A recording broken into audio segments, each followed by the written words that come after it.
Kasunod ng mga lindol sa iba't ibang bahagi ng bansa, muling nagpaalala ang PHIVOLCS sa mga dapat gawin at hindi dapat gawin para manatiling ligtas sa sakuna. Ang do's and don'ts tuwing may lindol, alamin sa pagtutok ni JP Soriano.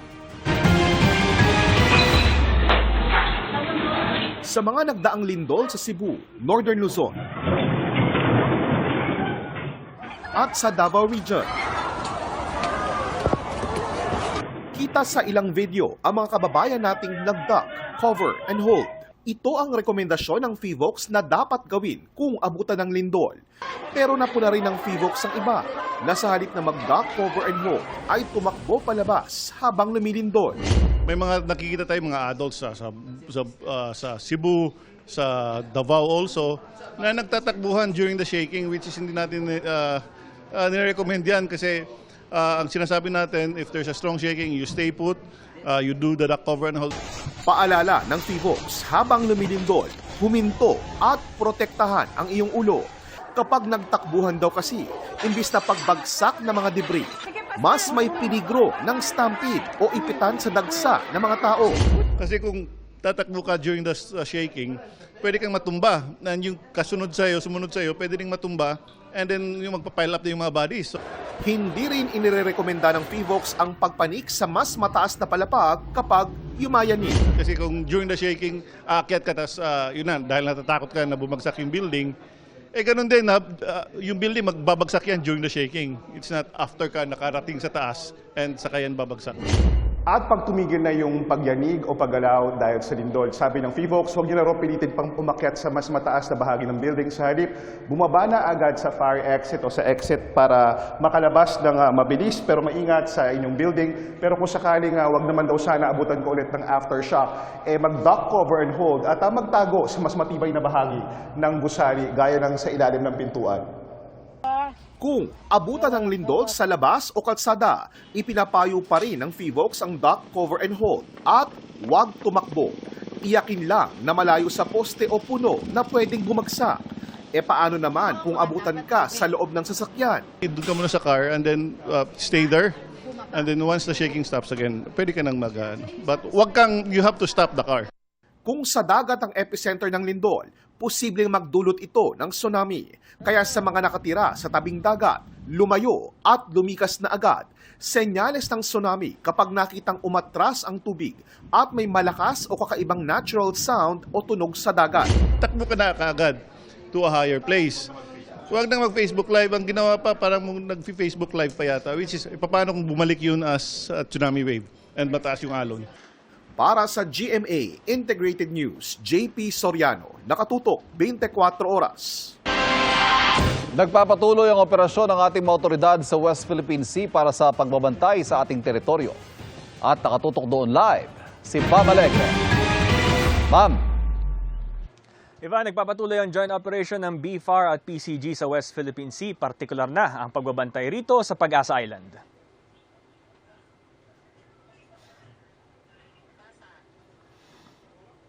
Narating ng Philippine Coast Guard at Bureau of Fisheries and Aquatic Resources ang Parola Island. Naghatid sila rito ng mga supply para sa mga nagbabantay rito. Nag-coastal cleanup din sila sa lugar. Sunod na pinatrolya ng BFAR at PCG ang Pag-asa Island. Payapa ang pamumuhay sa isla, pero ramdam ang Pinoy vibe dahil videoke ang libangan ng marami. Ayon naman sa isang gurong mahigit 1 taon na rin nagtuturo sa paaralan dito sa Pag-asa Island, libangan nila mag-table tennis pag walang klase. Pero ang mismong table nito, nagiging mesa ng mga mag-aaral kapag may klase na. Para sa mga residente, malaking bagay sa kanilang seguridad na lagi silang binabantayan at iniikutan ng pamahalaan. Naging masungit lang ang panahon sa maghapon, pero matapos ang ilang araw na paglalayag sa West Philippine Sea, narating din natin itong Pag-asa Island. Napakaganda at napakalayo sa marami sa atin, pero sa atin ito. Hindi naman po namin nararamdaman po. Parang wala lang po, parang simple lang po talaga.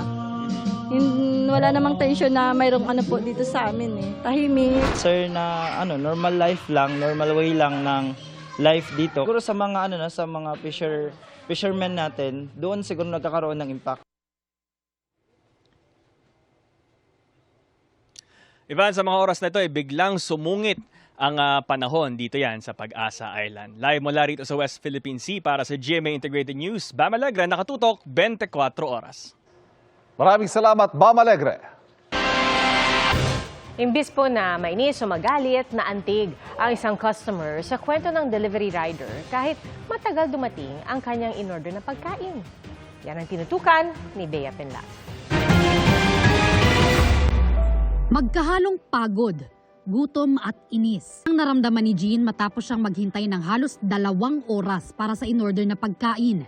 Pero napawi ito nang makarating na sa bahay niya ang 65 anyos na delivery rider na si Roberto. Pag labas ko, pawis na pawis.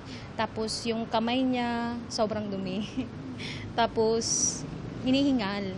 Sabi niya, pasensya na ha, talaga na nasira yung bike ko, kaya nilakad ko na lang.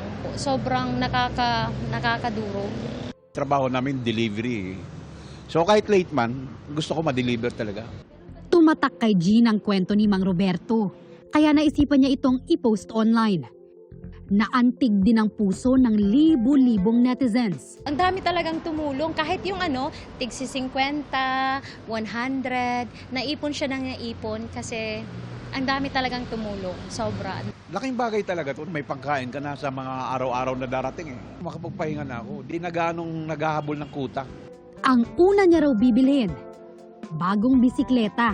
Hindi na ako mahihirapan sa araw-araw. Nabago ang buhay ko talaga, nabago. Para kay Mang Roberto, tunay na may kapalit na ginhawa ang pagpupursige at paglaban ng patas. Para sa GMA Integrated News, Bea Pinlac, nakatutok 24 oras.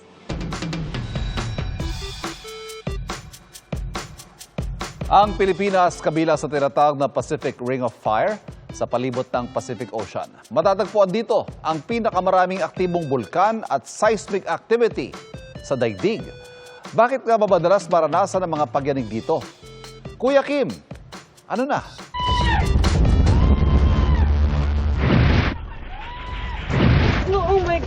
Marami sa atin nakakamba lalo tila napapadala sa mananakas na lindol sa ating bansa. Pero ang mga pagyanig na ito, hindi na bago sa ating mga Pilipino. Pati na ilan nating mga kapitbahay sa mapa. Ang ating kapuluan kasi, kabilang sa isang rehiyon kung saan madalas na itatala ang mga lindol at pagsabog ng bulkan. Ang Pacific Ring of Fire. Kuya Kim, ano na? Ang Pacific Ring of Fire, nakilala rin bilang Circum-Pacific Belt, ay isang horseshoe region sa Pacific Ocean kung saan mataas ang volcanic at seismic activities. 75% ng mga aktibong bulkan sa mundo ay nandito. Isa rin ito sa mga lugar kung saan madalas mangyari ang mananakas na lindol, kabilang sa mga bansang bahagi nito ang Japan, Indonesia, New Zealand, Estados Unidos, Chile, at siyempre, Pilipinas. Pero bakit nga ba madalas lumilindol sa Pacific Ring of Fire? Ayon sa PHIVOX, ito'y dahil sa mga tectonic plates na nagbabanggaan sa ilalim ng lupa sa rehiyon na ito. Kapag nagkiskisan o nagbanggaan ng mga ito, naglalabas ng enerhiya na nagre-resulta sa lindol. Totoo na recently, mas marami tayong nade-detect at nare-record ng mga lindol. Pero ito ay more on dahil dumadami na yung ating mga seismic stations. O ito yung mga instrumento na nagde-detect. Nagiging mas modernisado na yung triggering na sinasabi natin. Nangyayari lamang yan kung ang fault na malapit ay handa ng gumalaw. May mga instances din na instead na mapagalaw, pwede rin niyang mapatagal pa yung actual na paggalaw. So basically, narelieve niya yung stress. Kaya paalala ng otoridad, laging maging handa. Alamin ang mga evacuation plans. Maghanda ng emergency kits. At laging maging alerto sa mga babala ng PHIVOX. Sa panahon ng sakuna, kaalaman at kahandaan ang ating sandata. Ito po si Kuya Kim at sagot ko kayo 24 oras. Ngayon po sunod-sunod ang mga lindol, napapanahon din daw na suriin ang mga istruktura sa Metro Manila para malaman kung kakayanin nito sakaling tumama ang The Big One o malakas na lindol dulot ng paggalaw ng West Valley Fault. Nakatutok, si Nico Wahe. Mga simbahan, bahay, gusali at tulay ang ilan sa mga pangunahing nawasak sa mga nagdaang lindol. Paano kung yumanig sa Metro Manila ang pinangangambahang The Big One? Ayon kay Engineer Danny Domingo, dating Pangulo ng Association of Structural Engineers of the Philippines, Kung ang mga estrukturang pribado o panggobyerno ay nakasunod sa updated na Structural Code of the Philippines, kakayanin daw nito ang malakas na pagyanig. For building that were constructed using the 1992, beyond the 1992 earthquake, medyo confident ako na it should survive earthquake like this, no? Kasi after the July 1990 earthquake sa Baguio, na-upgrade yung code, no? So, the design that conformed with the code after this 1992 earthquake should be able to resist or to withstand the earthquake. Bago kasi ang magnitude 7.8 na lindol sa Baguio noong 1990, hindi gaanong binibigyang pansin ang seismic detailing sa mga gusali o kung paano nito kakayanin ang malalakas na lindol. Kaya kada pag-upgrade ng National Structural Code of the Philippines, mas isinasaalang-alang na ang mga fault system na makakalikha ng lindol. Sabi ni Engineer Domingo, sa ibabaw mismo ng West Valley Fault na maaaring magdudulot ng the big one kapag gumalaw, may mga nakatayong estruktura ngayon. I can see some building still on top of the fault line. Yeah. Specifically in Pasig.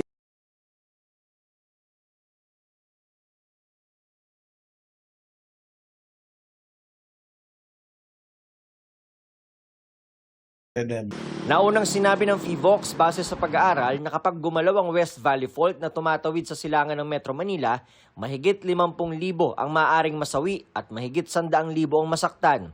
Kailangan din daw suriing mabuti ang mga tulay sa Metro Manila, gaya ng Guadalupe Bridge. It must be a top priority to inspect all those flyovers and bridges. And if needed, it must be retrofitted to be upgraded. Not only because of yung bugbog, no, but also code upgrades. Ang sabi nga ni Presidente, hindi tayo pwedeng magsara ng bridge na yon, which is a main artery in Metro Manila na dinadaanan ng halos lahat ng residente ng Metro Manila ang Guadalupe sa EDSA kung walang alternatibo. So mamadaliin natin gawin yung mga temporary detour bridges doon starting hopefully itong quarter na ito masimulan na. And then we can start retrofitting na the Guadalupe Bridge and other bridges. Assessment of other bridges is ongoing and as soon as possible and budget permit. Sa 2015 version ng NSCP na ginagamit ngayon, kasama ng tinitignan kung gaano kalapit sa isang active fault ang isang gusali. At kapag nasa 15 kilometers mula sa fault ang itatayong gusali, required na magkaroon muna ng seismic study bago aprobahan ang disenyo. The seismic load calculation is based on the distance specifically from the valley fault system. So the closer you are, the greater seismic force that you have to use in your design. In our experience, kapag nag-X-ray kami ng mga building, usually yung the buildings that were built earlier, masyadong malalayo yung mga anilyo near support, no? So that's one of our observation. So kaya mas worried kami doon sa medyo lumang building, no? Para sa GMA Integrated News, Nico Wahe, nakatutok 24 oras. Bumuhos ngayon ang tulong sa mga nilindol sa Mindanao at kasama po riyan ang tulong ng GMA Kapuso Foundation. Patuloy po kayo ng pagre-repack ng relief goods ng GMA Kapuso Foundation, katuwang ang 701st Brigade ng Philippine Army sa Mati City, Davao Oriental. Ipapamahagi po ito bukas sa mga naapektuhan ng magkasunod na malalakas na lindol sa ilalim ng Operation Bayanihan.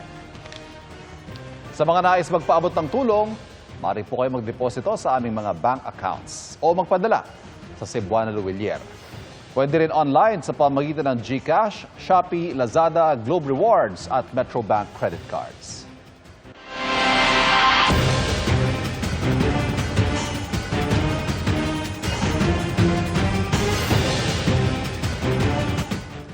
Nagkomento si Vice President Sara Duterte sa pangako ni Ombudsman Crispin Remulla na isa sa publiko ang mga Statement of Assets, Liabilities and Net Worth o SALN na deklarasyon ng mga ari-arian at yaman ng mga opisyal ng gobyerno kabilang sa bise.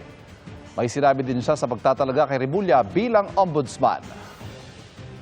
Ipagpasa Diyos na lang natin siya at kanyang mga gagawin bilang ombudsman. Kung ako presidente, hindi siya ang i-appoint ko na ombudsman.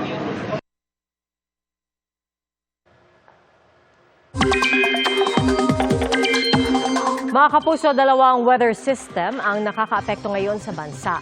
Ayon sa Pag-asa, southwesterly wind flow ang nagdadala ng maulap na panahon na may kalat-kalat na pag-ulan o thunderstorms sa Palawan at Occidental Mindoro. Easterlies at localized thunderstorms naman ang nakakaapekto sa ilang lugar sa Metro Manila at natitirang bahagi ng bansa. Sa rainfall forecast ng Metro Weather, light to heavy rains ang posibleng maranasan bukas sa ilang bahagi ng Northern Luzon at Central Luzon. May chance ring makaranas ng light to heavy rains ang ilang lugar sa Visayas at Mindanao. Posible ring ulanin ang Metro Manila.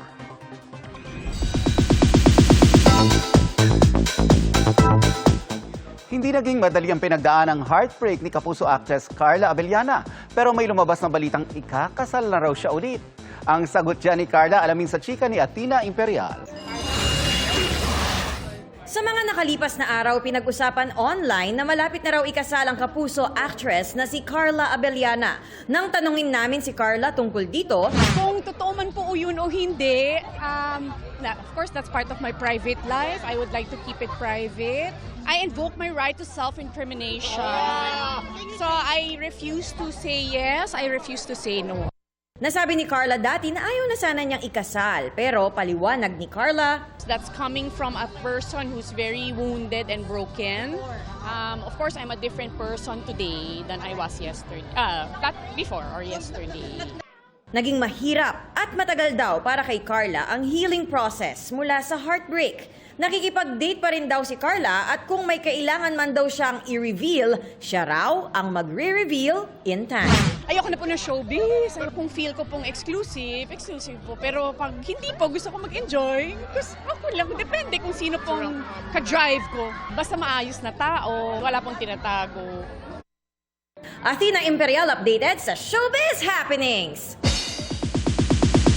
And that's my chika this Saturday night. Ako po si Nelson Canlas. Pia, Ivan?